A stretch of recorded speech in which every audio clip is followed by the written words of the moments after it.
First problem, how am I going to carry my trail boss on this pack?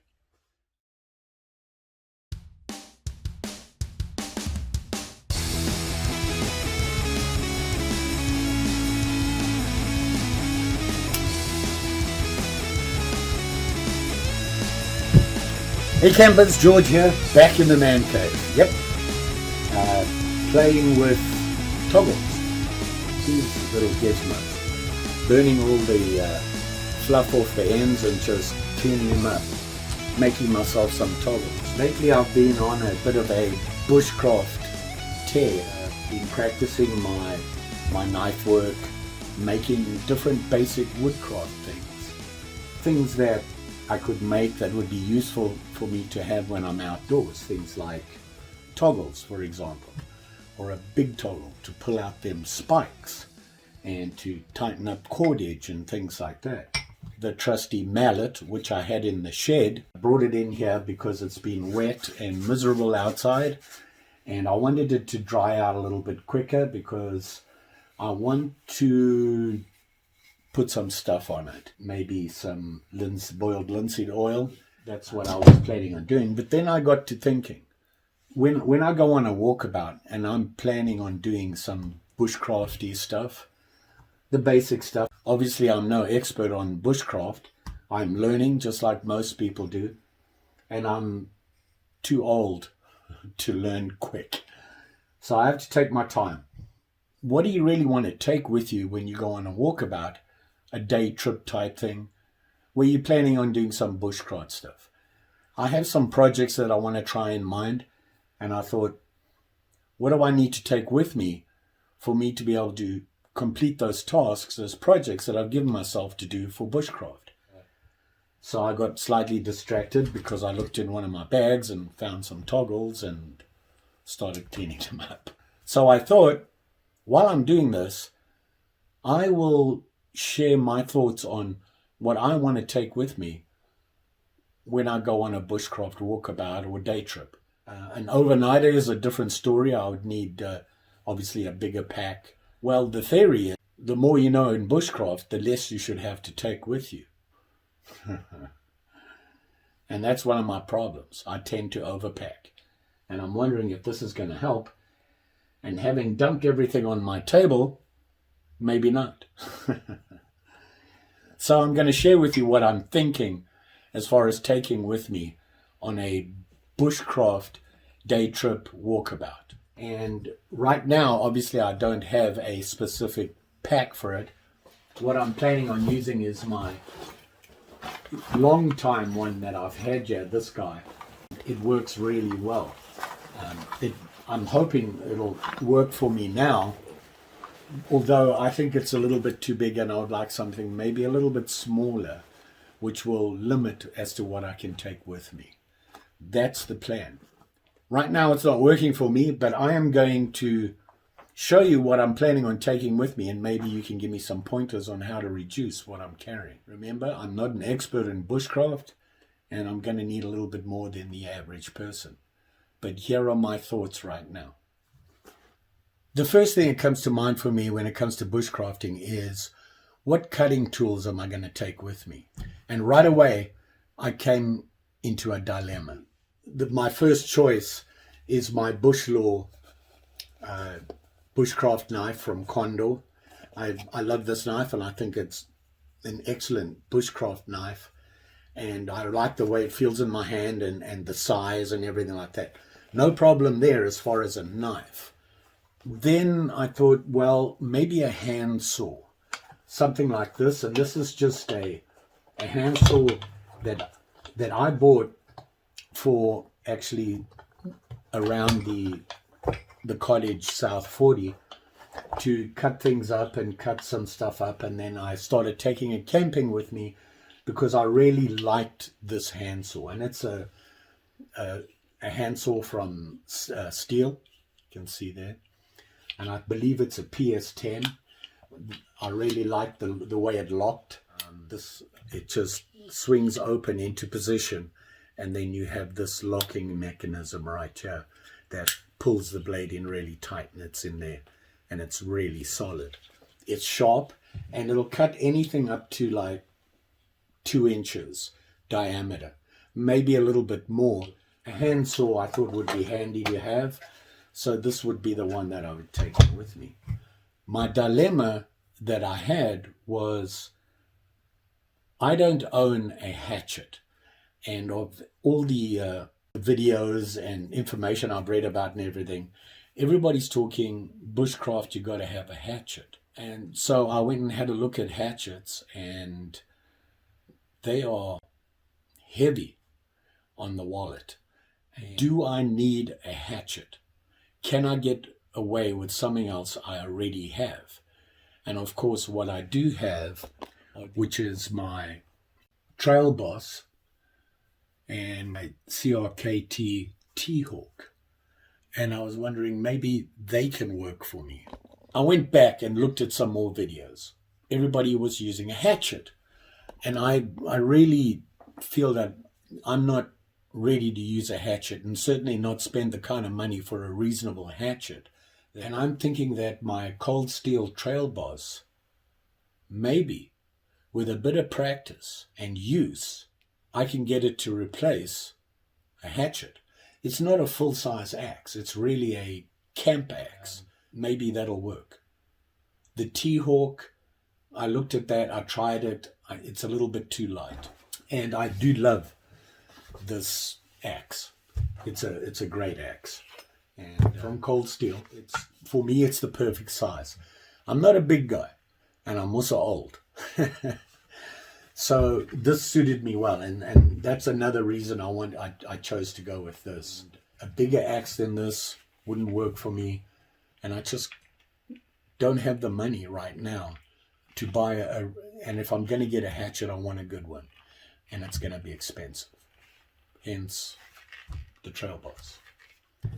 I have my cutting tool, bush log, PS10, and my Trail Boss.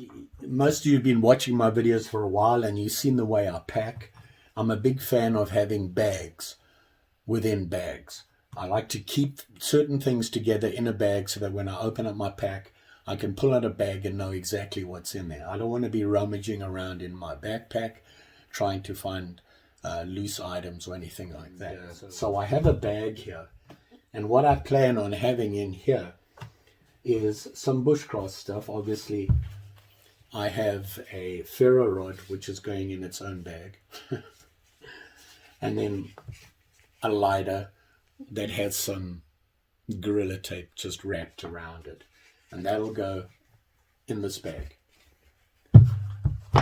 I have this, which is a roller bank line, and that goes in the bag.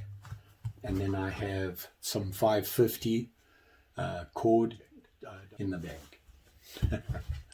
These guys, which are just toggles, and I tend to make toggles a lot. When I'm whittling, I'll just grab a piece of wood and whittle away. And for me, the easiest thing to do, if it's a small piece of wood, thin like this, and it's fairly straight, I see it as a toggle. I lose them all the time. Taking down my tarp or my canopy or whatever, I drop them on the floor. I seem to misplace them all the time. So I can't have enough of these. So I have this guy, which if you saw in my previous videos, I can use it to pull tent pegs out in frozen ground, that sort of thing. Just gives you that extra strength to pull out. Also to use it as on the bank line, for example, if you put some wraps and you want to tighten them really tight, you can rattle around and just give it a good tug, and it'll really tighten up your bindings and things like that. And they'll just go loose in this bag. This another little bag that's going in there. And what I have in here is, when I'm whittling away, all those little pieces that come off that are almost like parts of a feather stick. And I also have some laundry lint and some petroleum jelly in here as well, and that goes in that bag. So that's this little bag here, which is really I don't know, a mini Possibles pouch for general use around camp. The next thing I have is I had to make a decision on what I'm going to take with me, and I have to keep in mind bushcraft. And I think that in any bushcraft situation, a tent is out of the question. I decided I'm going to take a tarp with me, and this is my DD Hammocks 3x3 tarp. It is a 3 meter by 3 meter tarp. Great tarp. It has 150 bazillion different tie-off points. You can see them on the picture here. Okay, I exaggerate a little bit, not quite. But it has a lot of attachment points. I believe there's 19. And that allows you a lot of different configurations with it and attachment points. Love this. This will be going with me. Probably. Winter in Minnesota is odd. It tends to warm up and cool down, warm up, cool down. The snow melts, turns to ice, makes it treacherous out there. That's another story. But making a fire might be an issue because when the snow melts, it's just like it's rained. Everything is wet. So fire might be an issue. So I do have a 1-burner gas stove here. I'm using my pocket rocket, some gas canisters. There's 2 of them in here with a pocket rocket. That's the other thing. I did make my handy dandy little mallet to make the notches and that, using a mallet in the back of the knife. It's not a big mallet. It'll give me some control and it won't be too heavy going on it. So I'll have this guy. I do like to carry this which is something I always have with me when I go out, and it's just a monocular. I have my little seat pad. Winter, things get wet and cold. I don't like to be wet and cold. I use this to sit down on. I have gloves. I have my gloves for when I'm cutting, using the knives, the axe, that sort of thing. These protect me. They're more of a work glove. These are cut resistant. And then I do have these, almost like a mitten, you can see here. And the reason I like these is that I can have the mitten there, which keeps my fingers nice and warm and everything. And as long as it's not bitterly cold, like in negative temperatures, these work to keep my hands fine. But when you want to do fine work and you need your fingers, mittens don't work. And what I like about these is that this mitten comes off, and there's a little pocket on the top here, and you can tuck it in just like that, and now you have basically a finger-free glove that allows you to do more delicate stuff. First aid kit. This is one from work that I got part of the safety program, and I put some extras in it. It's a nice size. It's not a triage or anything like that. It's a very basic first aid, cuts, burns, that sort of thing. And anything worse than that, this is not going to help. I do have a water bottle, clean canteen, which will go in the side pouch of my pack. It also works really nice as a nesting system. I don't really need that. On my pack, I have a military surplus canteen, which has the drinking mug, a lid, and the canteen and the cup. So I don't need that cup. I don't want to carry an extra cup. I'm normally on my own. And if somebody comes with me, they better have their own cup. The snow melts, it gets cold, turns to ice. I need my ice cleats out there. In the side pouch here, what is it? I bet you it is. Yep. There's a homemade trail mix for me to snack on while I'm out there. I always have something like that in there. And then I have these guys, the gaiters. These are fairly thick gaiters, and they're sturdy. They'll take thorn, heavy duty stuff to scratch on them. They can handle it. And I like to wear these in winter. In fact, any time of the year where the grass or the low foliage is going to be wet or damp, full of dew, or walking in snow, this keeps me dry, keeps my pants dry, and stop me from getting wet. You can see it. The list is starting to get pretty full. And one thing I have been doing is putting together a bushcraft toolkit. Not just my knives and my axe and my saw, but other things that I can use in bushcraft. And you make everything you need out of wood or something like that. And I do like to whittle as well, as you know. So I decided to put a toolkit together that would be bushcrafty and that I could use when I'm out there. As you can see, here is my tool roll. It's not ideal, but the price met my budget, so that's the way I go. And here you can see my tool roll, and in here I have a 1-inch auger, so that I need to make a little handle for it.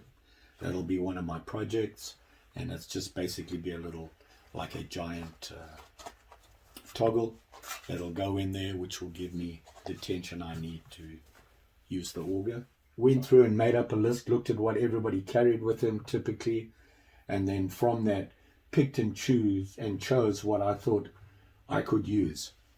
Now, I am a novice at this, so a lot of the stuff here I probably, hopefully, as I get better in the future, won't need, but I'm hoping that this will help me along and give me a better idea as I work on the different projects I give myself to do when I'm out there. That's a very basic look at what I plan to take with me on certainly a day trip, bushcraft, walkabout, day hike, whatever you want to call it. I'm hoping this will cover everything I need to do what I want to do. Coming up with the projects has not been easy. Just about every project you can think of, in typically basic to what I'd call medium advanced bushcraft, has been done, and I will be doing those, but I want to modify them to make them more mine. There's certain projects I want to do and try and do them differently. For example, not using a hatchet, using my trail boss and using it, and just how much can I do with it and what am I going to use it for. Obviously it'll be for the heavy work, for bigger pieces of wood, making them smaller, or for whatever I use them for. But I'd like to see just how much I can do with it with some practice. Winter for me, this winter, the plan is bushcraft, and that's what I'm going to work on. I like the idea of bushcraft.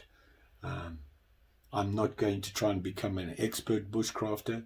I would just like to do more fun things in the woods, and I think bushcraft is the way to go, because I want to keep it simple and work up. And if I can do that, I think it'll do me a lot of good. And as I come up with projects, I'm going to have to learn how to do certain things to complete that project. In the meantime, I need to practice, so we might even do that. Bushcraft could be interesting. Don't forget, like, share, subscribe. You know the story. Well, you know most of the bushcraft story that I'm working on, and now you know a little bit more. And maybe you can help me get through some projects or come up with some project ideas for bushcraft. Just saying. Thanks for watching. See you again soon.